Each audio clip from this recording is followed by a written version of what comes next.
What's up, everybody? It's Alex from Heavy New York. We are back at Gold Sounds in Brooklyn today, and today we are here with Gygax from California. Thank you, Eric, for being here. It's good to be here. Yep. It's awesome to have you here. Your latest record is Second Edition, which I'm guessing it's the second record. Let me check. Yeah, that checks out. It makes total sense. Yeah. It was our friend Rachel who was with us tonight. It was kind of her idea. You know, she was like, if you don't name your album Second Edition, you're kind of fucking up. And I was like, she got a point. So Yeah. It's kind of like when Black Label Society named their newest record Grimace Hits. Everybody thought it was Greatest Hits, and it's just a new album altogether. Oh, nice. Awesome. Yeah, for sure. Yeah. But let's just give a rundown on how the making of Second Edition was. Brian and I usually just write songs, and then we'll present them to the rest of people. And like everything kind of goes on in my head, so I'll tell the drummer like, this is the basic idea we have. You can improvise on things, like build and stuff like that. And then so like we already had like most of the stuff written, and then we record everything live, without minus vocals. But so I don't know. It's not like a bunch of like artistic like shit that goes into it. We spend most of our days high working, and then like every now and then we're just like, hey, I've got some ideas, let's go lay them down, you know. Okay, so it's fair to say that sometimes there's not really a preconceived idea. Everything does happen kind of organically, right? Kind of like we don't sit and like ruminate on like some, like what could this song be. It's usually like Brian has a riff, and then I'm like, okay, all right, now I hear where it's going, and it's going, it just kind of like builds in my head, and it happens really fast. And then, that's just kind of how it's been. It's just kind of been like that. There's no set schedule. We just kind of like let it happen. When it comes to us, we'll take it. Which is awesome. Now, I've noticed, I was talking to your merch girl before, and she said that there's kind of like, just by looking at the album cover, there's like a Dungeons and Dragons sort of theme behind it. Well, yeah, the band takes its name from Gary Gygax, the co-creator of Dungeons and Dragons. Okay. So like, even though it's like seems like derivative of like just that era, like that kind of that niche kind of like thing, we really like kind of cater to like the RPG element of like all fantasy and all imagination. So we've got songs in like the first album about like Magic the Gathering, and some are from a book series, the fantasy series that I was reading.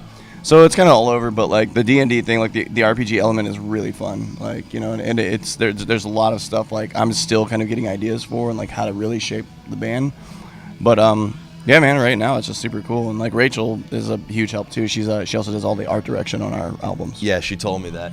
Does that theme determine the music at all? I mean, obviously it would not really, man. The music comes up, and then like the hardest thing is like with me like writing the lyrics. It's usually, for me, it's like the hardest part is like getting a topic, and now I'm just like, shit, I'll just scroll through like Monster Manual or Dungeon Master's Guide and find something, It's almost like everything's just like readily available, and then it's fun for me just to like kind of like craft that and like correlate it into some other stories or whatever.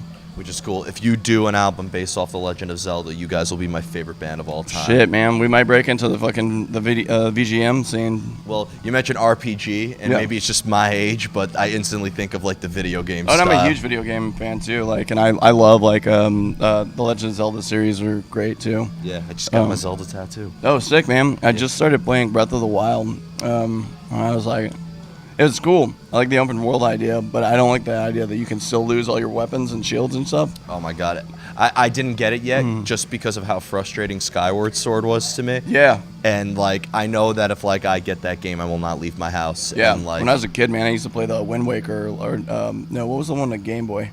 Oh, Link's Awakening. Yeah. Oh god, I played that was game out before I was born. My first Zelda game was Ocarina of Time. Holy shit, man. Yeah. Yeah. That was one of my big ones. Yep, I have the original cartridge with the original Fire Temple music. Shit, that's awesome. Yeah. Nice. But sorry, Twilight Princess is the best one. That's not an opinion, that's a fact. Sorry. But it's really cool because like a lot of people, now going back to your style of music, because I saw the album artwork, and if I'd never listened to you guys before, I would immediately assume it was kind of like a power metal style or something like that. But if you had to like say, like how would you categorize your style of music? It's boogie rock. Boogie rock. Yeah, it's like a lot of shuffle, like Thin Lizzy, worship, mixed with elements of like other things we were really into, like Deep Purple and Black Sabbath, and it's just like we're not really trying to go to like be anything.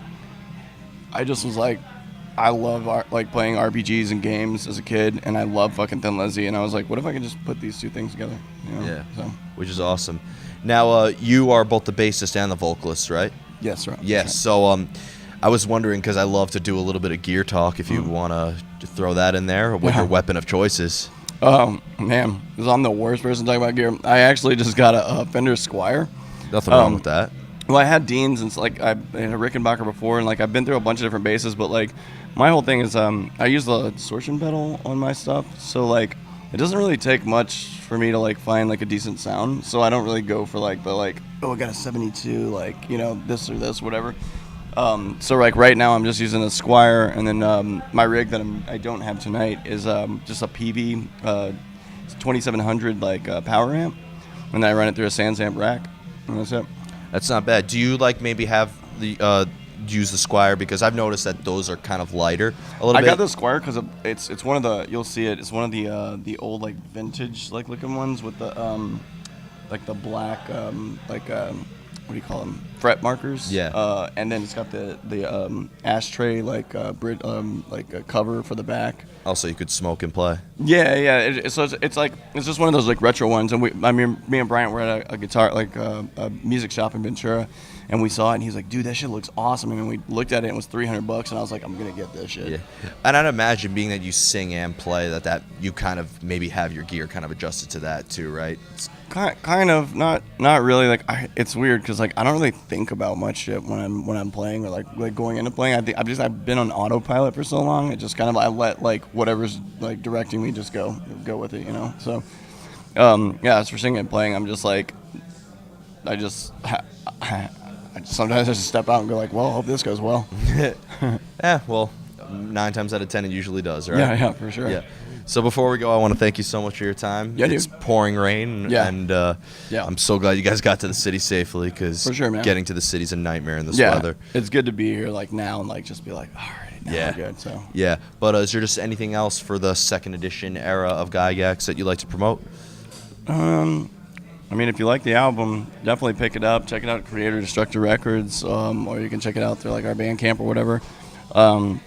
We got another one on the way, so just stay tuned. Another Gygax record. Yeah. Legend of Zelda. Make it happen, please. All right, I'll put one in there for you. Yeah, all right, thank you. And get an ocarina, like in a harp player, on the album. Yeah. Oh, dude, I will listen to that album on repeat. Awesome. Yeah, but thanks so much, Eric. Yeah, man. Thank Everybody, we are here with Eric of Gygax. Pick up second edition if you haven't already, and we'll see you next time on Heavy New York.